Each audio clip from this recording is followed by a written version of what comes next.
Muchas gracias, ministro. Y ya, si te parece, Miguel Ángel, pasamos al turno de preguntas. Gracias, ministros. Hoy el grupo de medios que van a preguntar se componen de los siguientes: El Independiente, Estrella Digital, TV3, Cibio, Onda Madrid, Maldita, Infolibre, NOS, TV Holanda, la Televisión del Principado de Asturias y La Sarsa. A todos ellos les rogamos una vez más, lo hemos hecho otras veces, que formulen las preguntas en un número contenido razonable para poder hacer la rueda de prensa fluida y que tengan todos ellos la misma oportunidad de preguntar y de ser respondidos. Comenzamos por El Independiente, luego irá a Estrella Digital. Si sois tan amables, arriba los canales de audio y decid vuestro nombre al comenzar. Adelante, El Independiente. Buenas tardes, Cristina de la Hoz. Al ministro de Sanidad, al ministro Illa, quería preguntarle, ha dicho que es indispensable mantener el estado de alarma, aunque lo cierto es que cada vez hay más presidentes autonómicos y más partidos que están cuestionando las sucesivas prórrogas. Posiblemente nos encontremos ante la última prórroga el próximo miércoles. ¿Qué otros instrumentos legales existen en caso de que llegase un momento que la prórroga del estado de alarma no fuera aprobada por la Cámara? Que esa es una posibilidad bastante plausible. Y a la ministra portavoz, a la ministra Montero, ayer dijo el presidente del Gobierno que hasta 2023 no se recuperarían plenamente los niveles de crecimiento y de empleo. Es el 2023 porque es año electoral, es cuando tocarían elecciones, porque se cumple la legislatura, y quería saber también si hay alguna novedad respecto al pacto de reconstrucción, cuando esperan que se constituya la comisión parlamentaria, si va a haber nuevas reuniones de la mesa de diálogo social o cualquier otro instrumento que se esté poniendo en marcha para culminar esos trabajos en el plazo previsto. Gracias. Muchas gracias, Cristina. La Cámara, el Congreso de los Diputados, es soberano, naturalmente, para tomar la decisión que estime oportuna, pero yo quiero ser muy claro en lo que he dicho. El estado de alarma es imprescindible para la fase de desescalada. Ha funcionado durante 7 semanas, 35% de incremento de nuevos casos, 0,39 que conocemos hoy, y es el único instrumento constitucional, por cierto, que tenemos para limitar la movilidad, que es un factor clave en la transmisión y el incremento de contagios de este virus. Por tanto, este es el planteamiento que hacemos y la Cámara, evidentemente, es soberana para tomar la decisión que estime oportuno. Por otra parte, si miramos a los países, a las economías occidentales con más flujo de pasajeros, entre las que se encuentra España, y me he referido antes a Estados Unidos, me he referido a Italia, Francia, Reino Unido, todos los países están tomando medidas que permiten tener un control del virus. En este caso, en el caso español, se trata de este instrumento constitucional que es el estado de alarma. Sí, Cristina, y en relación con las otras dos cuestiones, empezando por el pacto de reconstrucción, es evidentemente una materia que le pertenece, que corresponde a los grupos políticos, que tienen que ponerse de acuerdo desde la fecha, el formato, el orden del día de la constitución de la comisión, y ojalá se pueda hacer lo antes posible, aunque, como decía el ministro, lo que es más urgente es que no tiremos por tierra el trabajo que todos los ciudadanos y ciudadanas han hecho durante estos casi ya 2 meses de confinamiento. Hay un consenso mundial, internacional, que las medidas de confinamiento y la salida ordenada han sido una de las herramientas más útiles en la lucha contra la pandemia. Por tanto, para nosotros ahora mismo la prioridad en el Congreso de los Diputados es efectivamente que ese trabajo se pueda continuar con un instrumento constitucional del que damos cuenta cada 15 días y, en paralelo, que se pueda reunir esta comisión de reconstrucción que ojalá durante los próximos días le ponga fecha a esa primera convocatoria para que podamos abordar temas tan importantes como el impacto sanitario, las medidas económicas, las medidas sociales o la posición del Gobierno de España en Europa, que fortalecerán también nuestra propia visión y nuestra propia unidad cara al contexto internacional. En relación con la cuestión relativa a la duración de la crisis económica derivada de la sanitaria, ya comentamos en la rueda de prensa de presentación del Plan de Estabilidad que el Gobierno de España lo visualiza en forma de V asimétrica. Quiere decir que el año que viene va a haber una fuerte subida del PIB, en torno al 6,8%, que es lo que se había previsto en los planes remitidos, y posteriormente, a lo largo de la legislatura, se irá progresando hasta recuperar la normalidad del crecimiento con la que iniciamos este año. Todavía es pronto, todavía es difícil poder decir exactamente qué mes de qué año es cuando ya definitivamente volveremos a un crecimiento del 1,6, que es el que abandonamos en el mes de febrero, pero yo estoy convencida de que este país es fuerte, que tenemos un tejido productivo que evidentemente con todas las medidas que se han puesto en marcha les va a permitir florecer muy rápidamente, activarse con mucha rapidez y que por tanto podamos estar asistiendo a esos crecimientos del PIB lo antes posible al conjunto de los países de la zona euro, porque también es muy importante la recuperación del mercado internacional.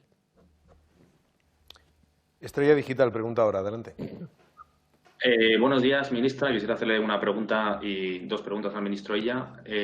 A usted quería preguntarle, bueno, se ha referido tanto usted como el presidente del Gobierno que se van a liberar esta semana, bueno, durante esta semana los 24.000 millones de ICO para los bancos, sobre todo pues, para el tema de pymes y autónomos. Entonces, está habiendo un cuello de botella bastante importante en entidades como pueda ser el Banco Sabadell, CaixaBank y Banco Santander, donde hay una sobredemanda. ¿Por qué no liberan ya directamente los 100.000 millones en vez de tener que ir cada tramo cada 2 o 3 semanas? Yo creo que sería más fácil, pero bueno, si usted me lo puede trasladar. Y luego al ministro Illa quería preguntarle, hay varias empresas españolas que están exportando test PCR han comentado esta semana que existe la posibilidad de que puedan producir a lo largo del mes unos 3 millones de test PCR y hay parte de ellos que se están exportando. Entonces, ¿por qué España no hace uso de toda la totalidad de test PCR que puede producir el mercado español? ¿Y cuándo va a poder ser autosuficiente España en todo el tema sanitario, sin tener que depender de China? Porque resulta cuanto menos sorprendente que al final la pandemia se originara en China y son ellos los que están exportando al resto del mundo todos los materiales y parece que están haciendo un negocio de todo esto, ¿no? Entonces, bueno, esas eran mis preguntas. Gracias. Sí, muchas gracias, Raúl. Fundamentalmente estamos liberándola de forma progresiva para conocer con mayor exactitud las demandas de liquidez que plantean las empresas. Cuando pusimos en marcha el primer tramo, el 50% se dirigió a pymes y autónomos, viendo que había una demanda superior por parte de este tejido productivo. El segundo tramo, en su totalidad, lo pusimos a disposición de pymes y autónomos y por eso se han ido liberando de forma paulatina para que podamos realmente responder a lo que queremos, que es que nuestro tejido productivo, que tiene dificultades, pueda encontrar respuesta en las mejores condiciones posibles. Recuerdo el dato que he dado anteriormente. Ya se han formalizado 265.841 operaciones, se han avalado 26.816 millones, es decir, que todavía está en procedimiento una parte del segundo tramo que se había habilitado y esto ha hecho posible que 35.000 millones haya llegado a nuestro tejido productivo, sin duda una cantidad muy importante para que ahora que llega la desescalada puedan reactivar esa economía y podamos ya con el menor tiempo posible coger el ritmo de crecimiento, como decías antes, que abandonamos en el mes de febrero. Muchas gracias, Raúl, por tus dos preguntas. Bien, estamos trabajando con las empresas, preferentemente de nuestro país, para la ejecución de PCRs. Quiero recordar que España es uno de los países que está en la banda alta de realización de test de diagnóstico PCR. Tengo aquí el dato de las que se han realizado del 24 al 30 de abril. Son en total 290.577, según datos que nos proporcionan las comunidades autónomas. Repito, 290.577, por encima de 40.000 de promedio diario, una cifra muy alta, comparable con los países que más PCRs están ejecutando. Y además, esta misma semana, del 24 al 30 de abril, se llevaron a cabo 271.000 pruebas de diagnóstico rápido de anticuerpos. En total, por tanto, más de 500.000 de pruebas en la semana del 24 al 30 de abril. Totalizamos ya, si sumamos las PCRs hechas, más de 1.350.000 y de test de anticuerpos 580.000. Bien, hemos venido trabajando con estas empresas. Hay distintas componentes que se requieren para una realización de la PCR, entre ellos también una capacidad logística que las comunidades autónomas han hecho un esfuerzo que yo quiero poner de relieve en desplegar y están haciendo un esfuerzo en aumentar todavía más. Respecto a la autosuficiencia, hemos dado pasos muy importantes también en colaboración con empresas e industrias de nuestro país, a las que quiero agradecer el esfuerzo que han hecho. En materia de ventilación mecánica invasiva, la empresa ERSI junto con Escribano han pasado de 10 unidades diarias de equipos de transporte. Ahora está, me parece, ya en 150. Muchas otras empresas han activado, aumentado y puesto en marcha nuevas líneas para la producción de equipos de protección individual. Los test de diagnóstico a los que usted hacía referencia, las PCRs, que en enero pues, no había empresas prácticamente, o muy pocas, o muchas menos de las que hay ahora, que pudieran hacer este tipo. Por tanto, hemos avanzado mucho, pero en la primera fase ha sido necesario en nuestro caso y en el de todos los países de nuestro entorno, adquirir por el volumen de necesidades que teníamos, adquirir estos productos donde estaban disponibles. Lo mismo ocurre con los medicamentos. España produce muchos medicamentos, hay 82 plantas de producción de medicamentos en nuestro país. Yo quiero agradecer también cómo han operado 7 días, 24 horas al día, 7 días a la semana durante todo este periodo, pero exportamos e importamos medicamentos y, por tanto, no se puede hablar todavía de una autosuficiencia en ninguno de estos capítulos, si bien se ha progresado mucho gracias al esfuerzo colectivo que hemos hecho todos. Es ahora el turno de TV3. Adelante, TV3. Hola, buenas tardes, ministro. Soy Albert Calatrava de TV3. Tengo 2 preguntas para la ministra portavoz. No me quedan muy claros los criterios para repartir entre comunidades autónomas los 16.000 millones de euros, si es por población, por impacto de la epidemia. En cualquier caso, el Gobierno catalán pide 4.000 millones. Si cree que se puede llegar a esta cifra a la que pide la Generalitat. Luego también el miércoles el presidente Quim Torra envió una carta al presidente Sánchez pidiéndole una reunión a 2 bandas, una reunión bilateral de manera telemática. Me gustaría saber cuál va a ser o cuál es la respuesta del Ejecutivo, si está dispuesto a acceder a esta reunión. Y, por último, para el ministro Salvador Illa, hoy durante la videoconferencia también Quim Torra ha advertido que ve cierta relajación en el desconfinamiento y, en este sentido, ha pedido que el uso de las mascarillas sea obligatorio en la calle. ¿Cuál es la respuesta del Ejecutivo, del Ministerio? ¿Lo tienen totalmente descartado o es una posibilidad que se puede estudiar? Muchas gracias.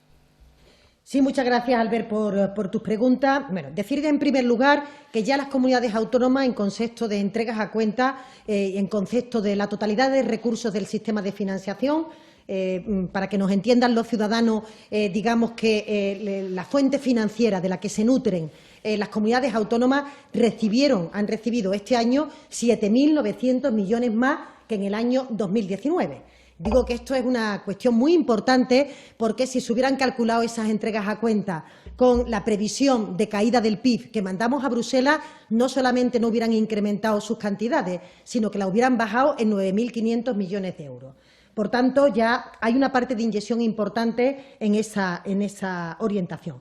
En segundo lugar, los 16.000 millones, hay como 3 compartimentos. Un compartimento que responde, que tiene en torno a unos 10.000 millones y que corresponde al gasto sanitario. Es evidente que el gasto sanitario es desigual, dependiendo de la evolución que la pandemia ha tenido en cada uno de los territorios y, por tanto, ese gasto sanitario se reparte en función de los indicadores objetivos que las comunidades autónomas han ido suministrándole al Ministerio de Sanidad y se hará en función del gasto que han tenido las comunidades autónomas en esa epidemia. El segundo fondo tiene que ver con el Fondo Social, es en torno a 1.000 millones. Esa distribución se hará por población porque es fruto esa situación del estado de confinamiento que no afecta en el impacto que haya habido de la epidemia, sino por el número de personas que están en cada territorio y se distribuirá por criterio poblacional. Y, en último lugar, hay unos 5.000 millones que corresponden a la caída de los ingresos propios, no los que proceden del Estado, que están incrementados, como digo,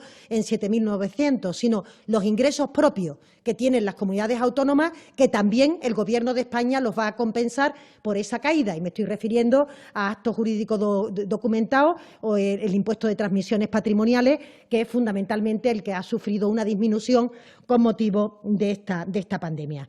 Yo comprendo que cada territorio, cada comunidad autónoma quiera aspirar a tener el máximo volumen de recursos posible, pero habrá que distribuirlo con criterios objetivos y con criterios equitativos y justos. Y no sé, en vista de estos datos, qué le corresponderá a la Comunidad de Cataluña, pero ya iremos hablando a lo largo de las próximas semanas, tanto en las reuniones con los consejeros como en el Consejo de Política Fiscal y financiera. Respecto a la reunión del señor Torra, yo creo que el presidente del Gobierno está teniendo, como hemos comentado anteriormente, una comunicación fluida todas las semanas con los presidentes autonómicos, donde cada presidente puede trasladar todas las materias que le puedan resultar de interés, pero no tengo duda de que cuando estemos en una situación de una mayor normalidad de la que tenemos ahora, en la que realmente las 24 horas del día las tenemos dedicadas a la lucha contra la pandemia, pues se podrá producir contacto, reunión bilateral del presidente Sánchez con cualquiera de los presidentes autonómicos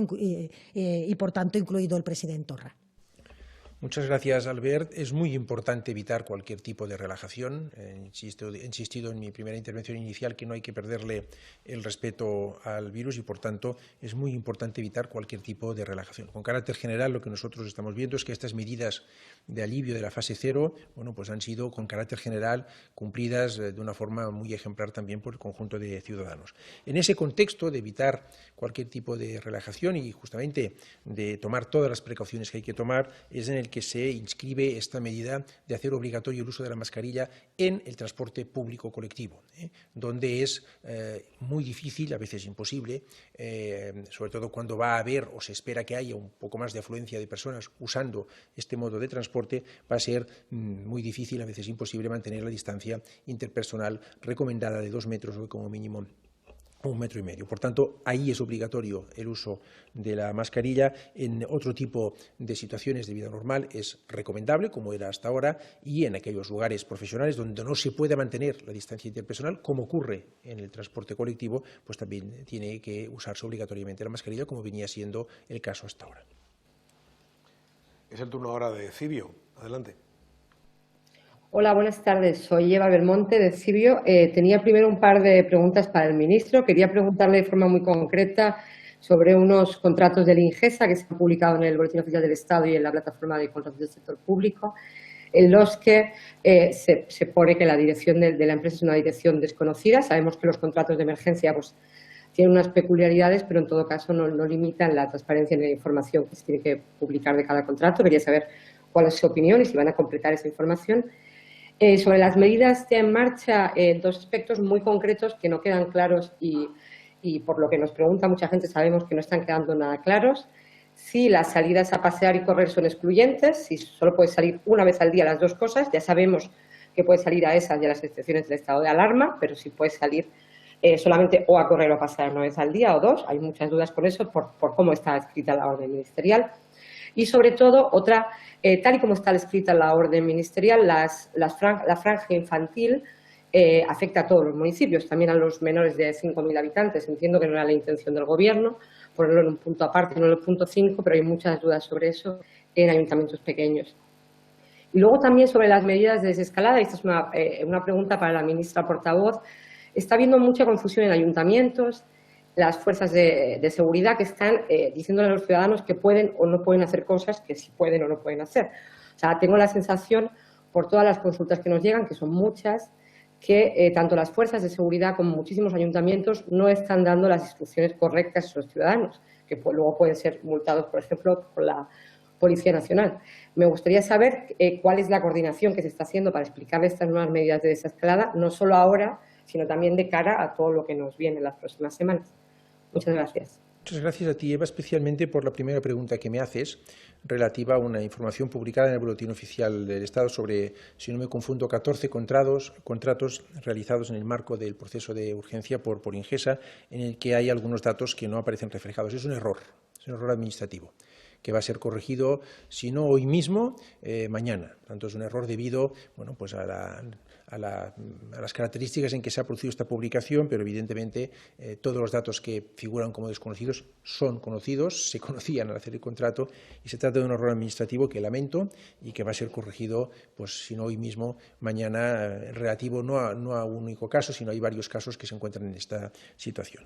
Respecto a las 2 concreciones que me pedía respecto a las medidas decretadas de alivio, se puede salir a pasear o a correr, pero 1 vez al día. Esto es lo que dictamina la instrucción dada. Y respecto a la franja de 12 a 7 horas para municipios de menos de 5.000 habitantes, el espíritu de la propuesta del Gobierno, voy a comprobar si jurídicamente hay alguna duda al respecto y si es así la vamos a corregir, pero el espíritu es que en municipios de menos de 5.000 habitantes no imperaran las franjas de ningún tipo, puesto que ahí no hay riesgo por las propias características del municipio de que se produzcan aglomeraciones. Si por razón de redactado jurídico ha podido parecer que se restringe en esos municipios de menos de 5.000 habitantes el paseo de los niños de 12 a 7, pues no obedece al espíritu con que dictamos esa norma y voy a pedir las aclaraciones pertinentes y que también desde un punto de vista quede claro. Sí, y la última pregunta, Eva, debe de tratarse de alguna cuestión puntual porque efectivamente los alcaldes y las alcaldesas quiero desde aquí agradecer la disponibilidad, la responsabilidad, la colaboración que están haciendo para acompañar a todos los ciudadanos en el confinamiento y ahora en esta fase de desescalada, y estoy convencida de que la policía local, la que está al servicio de los ayuntamientos, igualmente está prestando todo su talento, toda su profesionalidad para hacer posible desde el reparto de mascarillas cuando ha sido necesario hasta dar información sobre las normas que se permiten o no se permiten en función del momento concreto. En cualquier caso, cada 15 días tenemos reunión con la Federación Española de Municipios y Provincias. Como comenté el día que tuvimos la primera, el presidente del Gobierno tiene este compromiso. Recordaremos todas estas cuestiones para que no haya ni siquiera un caso puntual que pueda generar algún tipo de confusión en alguna población. Toma ahora la palabra Onda Madrid. ¿Qué tal? Buenas tardes. Gracias, Miguel Ángel. Soy Noelia Ontoria, de Onda Madrid. Tenía una pregunta para cada ministro. A la ministra portavoz, señora Montero, me gustaría preguntarle por el ofrecimiento que ha hecho Pedro Sánchez a los presidentes autonómicos de un plan de cogobernanza. ¿En qué se va a notar o en qué se va a traducir en el día a día y qué han contestado los presidentes autonómicos? Y al señor Illa, el presidente, usted también lo ha dicho hoy, dijo ayer que no hay plan B para el estado de alarma. Si se rechaza esta semana el estado de alarma en el Congreso, ¿sería posible, una vez que ha decaído, que ustedes aprobasen un nuevo estado de alarma con las condiciones de la situación de desconfinamiento? Porque ese nuevo plan del estado de alarma no necesitaría el aval del Congreso de los Diputados. Gracias.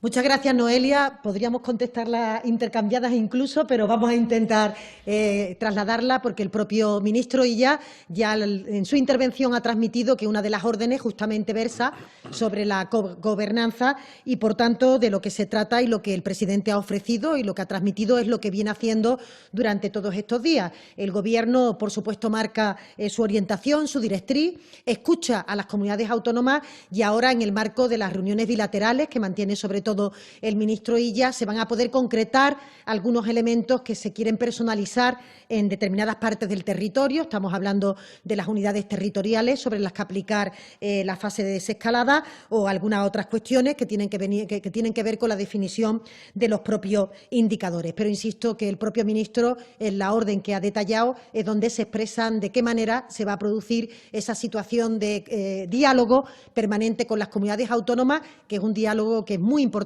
para este Gobierno y que en la medida de lo posible toma nota y lo adopta en sus propias medidas. Muchas gracias, María, por tu pregunta, pero poco más tengo que añadir a lo que ya he dicho. El estado de alarma ha funcionado durante 7 semanas, 35%, 0,39%, control de la pandemia en nuestro país. 2, el estado de alarma es imprescindible, a juicio del Gobierno y de este ministro de Sanidad, es imprescindible en la complejísima fase de transición a la nueva normalidad.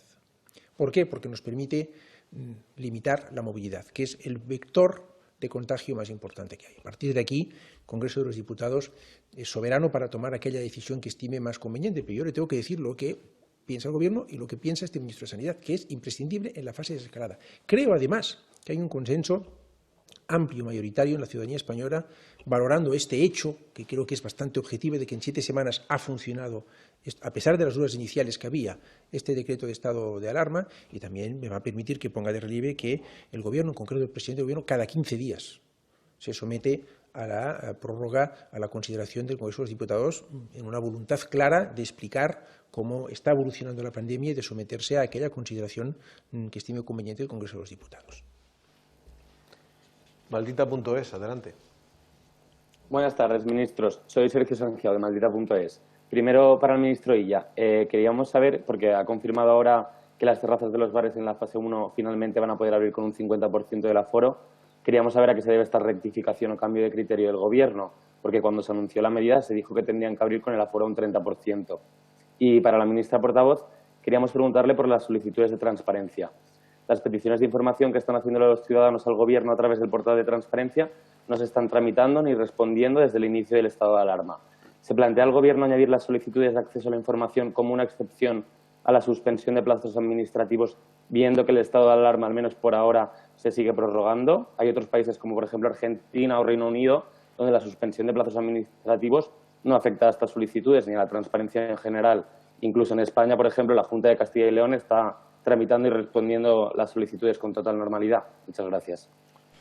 Muchas gracias, Sergio. El Gobierno está en una actitud permanente de escucha y diálogo con las comunidades autónomas, con los otros operadores institucionales de nuestro país, con los distintos sectores y, por tanto, el Gobierno, en esa permanente actitud de escucha, cuando recibe sugerencias o propuestas que mejoran nuestros planteamientos iniciales y que no contravienen, a juicio de nuestros expertos, con la prudencia y las medidas necesarias para que se tomen todas las precauciones para evitar el aumento del contagio, pues las adopta sin ningún tipo de prevención, al contrario. Las medidas, indico, son fruto de esta actitud permanente de escucha en la que está y seguirá estando, por cierto, el Gobierno en esta fase complejísima del proceso de desescalado.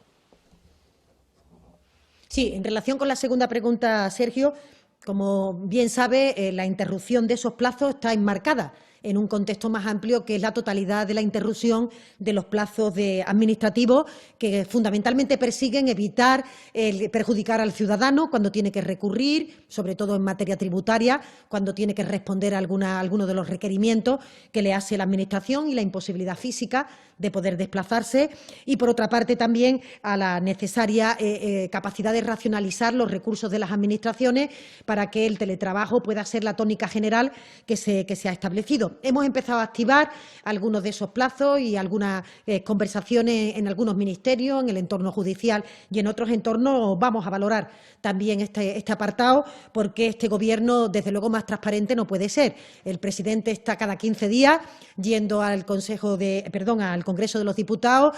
El Gobierno se somete toda la semana a las sesiones de control por parte de los grupos de oposición, cosa que prácticamente no existe en ningún parlamento autonómico y muchos otros países de nuestro entorno, y por tanto lo vamos a valorar por si hay alguna petición que realmente esté teniendo un tiempo de demora superior al que nos gustaría.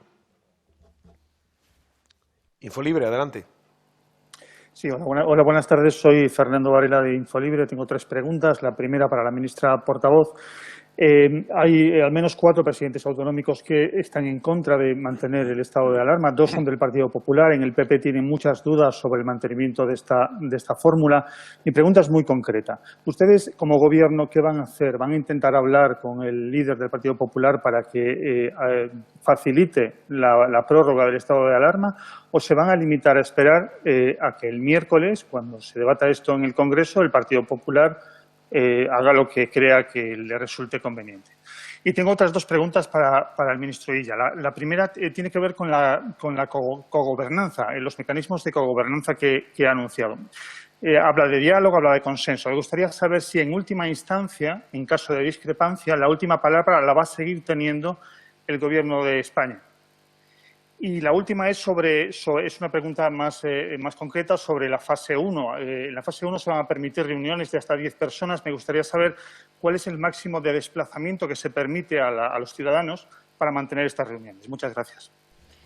Sí, muchas gracias, Fernando. También yo soy muy clara. Nosotros vamos a seguir hablando con la totalidad de los líderes políticos, como dijo el presidente en el día de ayer, y no creo que el problema de que determinada fuerza política no quiera apoyar el estado de alarma sea porque se haya hablado personalmente o no, porque conocemos todo el posicionamiento que tiene el Gobierno. Es que es impensable que el decreto del estado de alarma no se prorrogue, porque sería lo mismo que decir que todo el trabajo previo que han realizado los ciudadanos no tiene ningún valor. Ahora, decía anteriormente, y lo decía el ministro Illa, hay un consenso internacional en materia de que hay que salir ordenadamente de este confinamiento para no provocar un rebrote. El instrumento constitucional que tiene el Estado español es justamente el estado de alarma. ¿Qué sentido tiene no aprobar y no prorrogar el estado de alarma? Es que no le encuentro ningún tipo de interés y, por tanto, yo apelo al sentido común y a la responsabilidad del conjunto de los líderes políticos. Pero le puedo asegurar, Fernando, siendo muy concreta, que por hablar no será. Será porque los representantes políticos quieran plantear otra cuestión o quieran dar otra cuestión, porque evidentemente el Gobierno ha sido meridianamente claro. Para continuar controlando la pandemia es necesario mantener el estado de alarma y no hay ningún motivo que aconseje que no se haga. Por tanto, parece bastante de sentido común. Y, por cierto, también muchas de las medidas de las que hemos comentado en el día de hoy decaen si decae el estado de alarma. En mi ámbito, por ejemplo, el pago de tributos. En el pago fraccionado de las pymes y los autónomos se descontaron los días correspondientes al estado de alarma. Si evidentemente eso decae, tampoco se puede producir ese descuento. ¿Hay algún interés en que eso no se produzca? Pues yo creo que no. Yo creo que responde más, bueno, pues a esta dialéctica política que a veces se establece, pero confío en la responsabilidad y en el sentido común para que podamos desarrollar nuestro desconfinamiento de forma ordenada. Muchas gracias, Fernando, por tus dos preguntas. El título de cogobernanza que aparece en la orden que se publica hoy en el Boletín Oficial no es una expresión retórica, es el reflejo fiel del espíritu con el que el Gobierno ha actuado, sigue actuando y seguirá actuando, de cogobernar todo este proceso, cada uno con sus competencias, las comunidades autónomas con un papel fundamental con sus competencias, el Gobierno con las competencias que tiene atribuidas por mor del decreto de estado de alarma, que, insisto, ha funcionado durante 7 semanas y es imprescindible en este periodo de desescalada. Las comunidades autónomas tienen la facultad de proponer en qué territorios de su ámbito es posible progresar a juicio de sus autoridades sanitarias y en base a los indicadores comunes que hemos acordado se puede progresar de fase, puede incluso hacer sugerencias específicas referidas a su comunidad autónoma y luego habrá una reunión bilateral en la que acordaremos si se dan las circunstancias o no se dan las circunstancias e incluso también valoraremos conjuntamente si en algún caso hay algún rebrote que aconseja o relajar el ritmo o incluso en fin, tomar otro tipo de medidas para garantizar que no perdemos, que es lo más importante, que no perdemos en la fase desescalada el control de la epidemia. Respecto a la movilidad en la fase 1, le agradezco mucho la pregunta. La movilidad queda circunscrita a la unidad territorial de referencia, es decir, en este caso, la isla de La Gomera, se pueden desplazar en la isla de La Gomera, no pueden viajar fuera de la isla de La Gomera, la isla de Hierro, la isla de La Graciosa o la isla de Formentera. No se puede viajar de la isla de La Gomera a la isla de Hierro o a la isla de La Graciosa, aunque estén en la misma fase. La movilidad, hasta que no se acabe todo el proceso de transición a la nueva normalidad, hasta que no estemos en nueva territorialidad, queda circunscrita, excepto para aquellos casos que ya venían excepcionados en el decreto de alarma, queda circunscrita a la unidad territorial de referencia, en este caso, cada una de las 4 islas que he mencionado. Pregunta ahora la televisión pública holandesa NOS TV. Adelante. Hola, muy buenas tardes. Yo soy Rob Zalperg, trabajo para la televisión pública NOS de Holanda. Tengo 2 preguntas. Primero, para el ministro de Sanidad. Como yo soy periodista holandés, en mi país existe un confinamiento inteligente. Es decir, la gente misma decide si salen a la calle. ¿Nunca han pensado que este modelo podía funcionar aquí en España? La primera pregunta. La segunda pregunta para la ministra portavoz. Ayer dijo el presidente, entramos en terreno desconocido, pero no hay un plan B. ¿No tienes miedo como gobierno de España a cometer errores con consecuencias graves? De otro modo, preguntar la misma cosa. ¿Cuántas noches usted está sin dormir? Muchas gracias. Muchas gracias, Rob, por tus preguntas. Voy a ser muy corto y muy claro. En materia de ejemplaridad, de responsabilidad, de civismo y de conciencia de lo que estamos afrontando, nadie puede dar lecciones a los españoles. Que se han comportado de una forma ejemplar, que yo cada vez que he compartido entre los ciudadanos he agradecido y reitero otra vez más el agradecimiento. Por tanto, digo, en materia de ejemplaridad, conocimiento y conciencia de lo que estamos afrontando, civismo y responsabilidad, creo que los españoles están más en posición de dar lecciones que de recibirlas. En relación con la segunda pregunta, Rob, el presidente evidentemente se refiere siempre en esta materia a que se trata todavía de un virus desconocido para la comunidad científica. Todavía tenemos que aprender mucho del comportamiento de este virus, que lo vamos haciendo cada día, y hasta que no encontremos un tratamiento eficaz, una terapia efectiva o una vacuna que nos permita protegernos, evidentemente estaremos trabajando y estaremos con el miedo, con el temor a que se pueda producir un rebrote. El único miedo, evidentemente, que tiene el presidente es a que haya una afectación del estado de salud de sus compatriotas, por tanto, a que el virus no se mantenga a raya, y es por eso que estamos siendo extraordinariamente prudentes en estas medidas de desescalada desescalada para que todo el esfuerzo que se ha hecho previamente pueda continuar hacia esa nueva normalidad y ojalá que más temprano que tarde tengamos ya una respuesta de la comunidad científica que nos permita una solución definitiva a esta lucha que llevamos todos contra el virus. Pregunta ahora a la Televisión del Principado de Asturias. Hola, ¿qué tal, ministro? Soy Carlos Sobrín, de la Televisión del Principado de Asturias, TPA. Tengo 3 preguntas para el ministro Illa. Estamos viendo en las últimas fechas, y está saltando incluso a medios internacionales, la cantidad de test que realiza el Principado de Asturias, hasta 44 PCR por cada 1000 habitantes. Si comparamos estos datos de Asturias con países, lo situaría en el 3er lugar, después de Luxemburgo o Islandia en el mundo. ¿Qué valoración hace de estos datos? También quería preguntarle, en la fase 1, en la que se abrirá la hostelería y los comercios de una manera más laxa que en la fase 0, ¿los horarios para salir a la calle se van a mantener o se van a modificar? También quería preguntar qué pasará con el personal de riesgo al que se le recomendó no acudir a los puestos físicos de trabajo, y si se va prorrogando el estado de alarma, ¿qué va a suceder con estas personas? Y para la ministra Montero quería preguntarle cómo ha sido recibida por los presidentes los criterios según se van a repartir el fondo de 16.000 millones. El presidente de Asturias pedía que la financiación no dependiera de criterios poblacionales. No sé si este criterio aprobado finalmente perjudica a las comunidades pequeñas. Muchas gracias.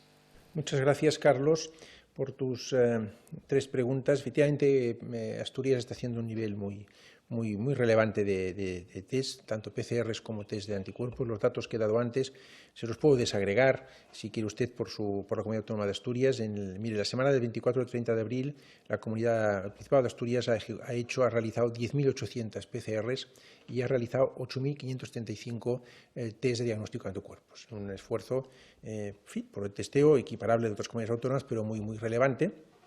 Y esto, evidentemente, es un buen síntoma y una buena señal que yo quiero reconocer y agradecer. Respecto a los horarios de salida en la fase 1, me van a permitir que en esto sea muy cauto. Las órdenes que en su momento vamos a dictar van a especificar todo lo relativo a lo que usted me pregunta. Y respecto al personal de riesgo, exactamente lo mismo. Si no hay ninguna orden que indique lo contrario, seguimos en la misma situación que hasta ahora.